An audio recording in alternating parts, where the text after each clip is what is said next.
আসসালামু আলাইকুম। আজকে কিছু কথা শেয়ার করি আপনাদের কাছে। আসলে অনেক আফসোস, নিজের একটা ইতিহাস যদি না শেয়ার করি।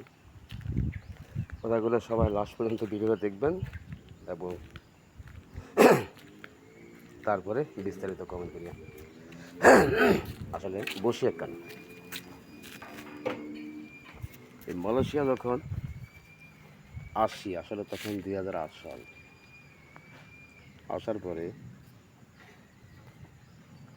এক কোম্পানিতে আইসি, মনে করেন লোক দরকার 2000, আনছে 5000। কত যে না খাই থাকতে হয়েছে, মাসের পর মাস, মাসের পর মাস না, অন্তত 2-3 মাস পরে কোম্পানি কাজ দিচ্ছে। তারপরে কাজ করতে থাকলাম, দেখলাম যে ঋণ টিন যেগুলো করে গেছি পোষায় না। লাস্ট ফিনিশিং কী করলাম, ওইখান থেকে 2 বছর থাকার পরে আর সহ্য করতে পারি না, অবৈধ হয়ে গেলাম। গেলাম কিন্তু কোথায়, একজনের খবর দিয়ে নিল, পেনাং রাজ্যা। গেলাম এখানে, পকেটে যাই আসিল টিয়া বসে, হ্যাঁ আজকে 50, কাজ 100, নিতে নিতে নিতে নিতে ইয়ানো কাজ দিব, ইয়ানো কাজ দিব, বাস এগুন বেকিল শেষ। লাগে আবার কাজ একটা টোকাই টাকায় বার করলাম। বার করার পরে হিসাব মতন বেতন হয় 1400-1500 রিঙ্গিত, 32 টাকা 50 পয়সা হাজিরা বেসিক। কিন্তু টেয়া দিল মাত্র 600-700। পরে এখান থেকে ফেরে খবর দিলাম করে যে এতে কাজটা, এতে কাজটা, এতে খাইছে, এতে খাইছে, কত কিছু। ওইখান থেকে কাজ ছাড়িয়ে দিলাম। গেলাম কিন্তু কই, এক রঙের ফ্যাক্টরিতে। আমাদের সাথে হাসান ভাই আসছিল, বাড়ির পাশের বাড়ি। গেলাম এখানে, কাজ পেলাম 3 মাস। প্রতিদিনই পুলিশের যা ঝামেলা, মামুর যা ঝামেলা। রাত্রে 12টা-1টার সময় জামিন লাগে পাম বাগানে। বসে থাকতে থাকতে ঝড় বৃষ্টি, আরে মশার কামড়, আরে কষ্ট। এই দুজনে মিলে সারা রাত বই থাকতাম। আজানের পর পর আবার উঠে যেতাম রুমে, আসি পাকশাক করে আবার কাজের উদ্দেশ্যে। এই মিলে থাকতে থাকতে মোটামুটি ভালোই চলছিল। কারণ রাতে 10:30-11টার সময় বাড়ি যান, পাম বাগানের নিচে কাগজ বিছাই বইতাম। ওইখান থেকে কাজ কাম করতে, এই বৃষ্টি আইতে আছে, জল তুফান আইতে আছে,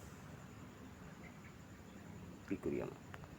পরে আবার সকালবেলায় আসি, পাকশাক করি আবার কাজের উদ্দেশ্যে, এইভাবে অসহ্য।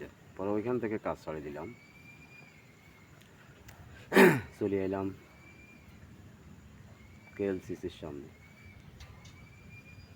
ওইখানে আবার অবশ্য আমার এক গাড়ি তলায় আসছিল, উনি অবশ্য একটু দেশে। ওইখানে যা কাজকাম করতেছি করতেছি করতেছি, রাইত হলে বিল্ডিংয়ের 14তলা, 15তলা, 20তলা উপরে উঠি, ইট মাথার নিচে দিই, কোনো রকম ঘুমাইতাম।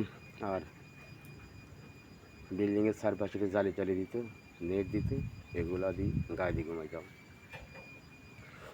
ঘুমাই টুমাই আবার সকালে কাজ, আবার তো কত যা ঝামেলা, অবৈধ মানুষ মানে কত ঝামেলা। তখন চিন্তা ভাবনা করলাম, দেখা যায় না আসলে দরকার। তখন আবার এদের সরকার দিল সুযোগ, আবার কাজ করতে থাকলাম। আবার বিষয় লাগাইলাম, কাজ করলাম। দেখতে দেখতে কতগুলা বছর যে যাইতে কিনেছে, গেল কিন্তু টেরও পাই নাই। কিন্তু আসলে যা বিদেশে করতেছি জীবনে এখনও কিছুই করতে পারলাম না। কারণ যাদের পিছনে টান থাকে, যাদের উপরে বড় দায়িত্ব থাকে, তারা কিছু করতে পারে না।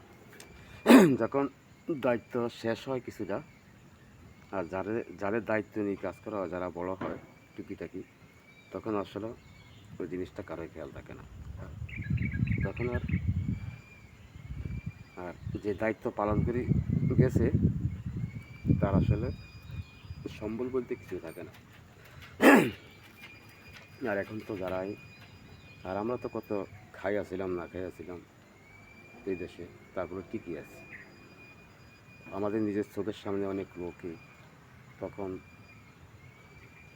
দেশের অনেকের কিস্তির টেনশন, অনেকের সুদের টাকা, অনেকের ঋণের টাকা টেনশন করতে করতে অনেক অবশ্য মাথা পর্যন্ত খারাপ হয়ে গেছে। অনেকে নিজে নিজেও মারা গেছে, অনেকে এমনিতে অসুখে বিসুখে মারা গেছে, চোখের সামনে দেখা। এগুলো দেখলে আসলে পুরো শরীরটা কাঁপিয়ে ওঠে। মানে এত জীবনের সাথে এত যুদ্ধ করিও রইলাম। তো এখানে আর তো এখন যারা বর্তমানে আসে তারা তো আসার দিনে ইনশাল্লাহ সেটা ভাত খেতে পারে, তারপরে কাজকাম একদিন না একদিন ব্যবস্থা হয়। কারণ এখন যারাই আসে সবার কারো না কারো আত্মীয় স্বজন আছেই, কিংবা বন্ধু বান্ধব আছে, পাড়া প্রতিবেশী আছে, তখন কেউ না খেয়ে থাকে। তখন আমগো কেউ আসিল না, আমাদের সমস্যা আছিল বেশি, কাজ কামের সমস্যা বেশি আছিল, কাজ কাম আসিল না। তখন একজনের কাজ দিতে গেলেও টাকা লাগতো, এখন তা লাগে না। এখন বন্ধু বান্ধব যার বন্ধু বান্ধব যাদেরকে দৌড়াই দৌড়াই যায় কাজ দেয়, টোকাই কাজ দিতেছে, অমুক কারো কাজ আছে, আয় এখানে কাজ আছে, আমার দ্বারা লাগবো, লোক লাগবো, এখন কাজের অভাব নেই। আসলে জিনিসটা শেয়ার করলাম, আসলে নিজের ইতিহাসটাকে হালকা কিছু ইতিহাস শেয়ার করলাম সবার সাথে। ভালো লাগবে, সবাই কমেন্ট করে জানাবেন, এবং কার কার জীবনের ধরনের ঘটনা আছে সবাই কমেন্ট করে জানাবেন। ইনশাল্লাহ আমি দেখব, আমি আবার সুন্দর সুন্দর কমেন্ট করব সবাইকে। তো এখানে